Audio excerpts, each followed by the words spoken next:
Gary Crowley and Michael Hutchence from INXS, blowing the froth there off a few jars. It's always nice to meet a fellow sex god. Welcome to the programme. Well, thank you. Now, you're over here at the moment doing, well, the tour's been described as like a world pub tour. Yeah. I mean, what's it been like to sort of like see the whites of your fans' eyes again, you know, to be in such close, sweaty proximity?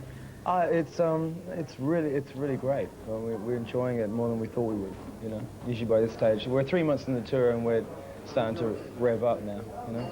So it's great. I mean, you know, the last few times that you've been over to this country, it's been sort of stadium gigs. I mean, what's the thinking behind sort of going back to small places? Well, we're between albums and we've always wanted to do something like this, so we thought now's the time, you know. We can just zip around. We haven't toured for a long time, you know, in the normal gigs, so now's the time to do it. Run around the world and say, hi, we're alive, and we've got an album coming out in September and stuff. Does it sort of remind you a little bit of your early days? Because that's how INXS started out, didn't it? You know, trekking across Australia and just playing pubs, really. Yeah. Does it make you feel nostalgic for those days? Yeah, we played like 20 shows in Australia that we played about 8 years ago, you know. So, sure. And you know, Town and Country, or the Forum, or whatever. So yeah, it's great. Same old graffiti and same old problems, you know. It's good.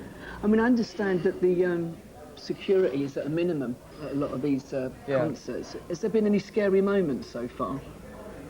Oh yeah, here and there. Nothing too bad. I mean, you know, it's usually my fault. So what sort of jump things in the audience or something, you know.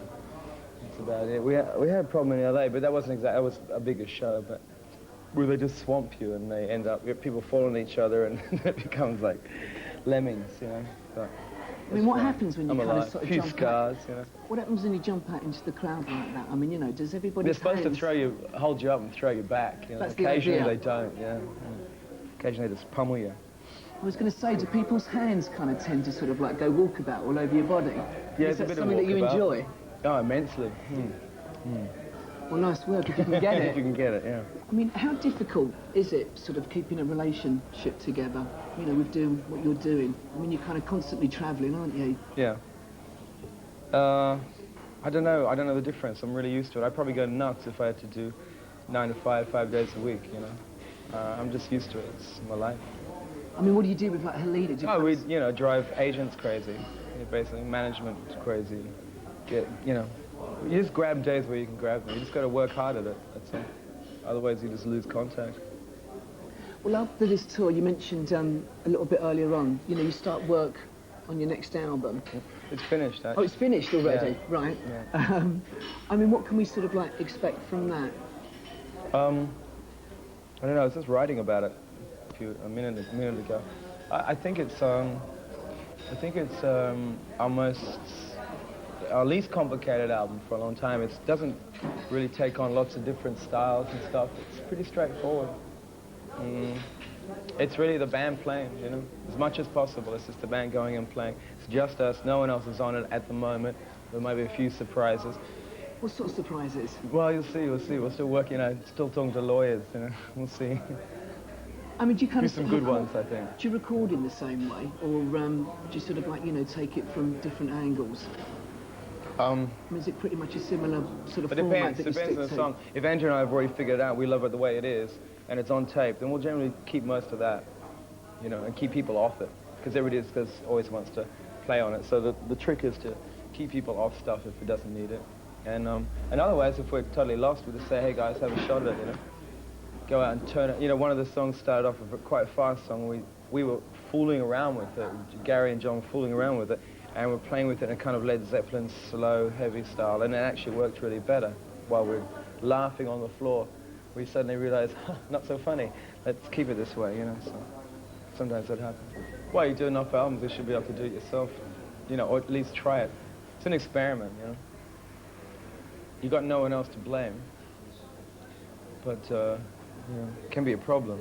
All we need is a referee, you know, in some ways. You need someone to be clear of, you know, clear the room of, it becomes a bit like a parliamentary debate, you know, and you need someone in the middle to just, you know, balance it out and give a real perspective, that's all.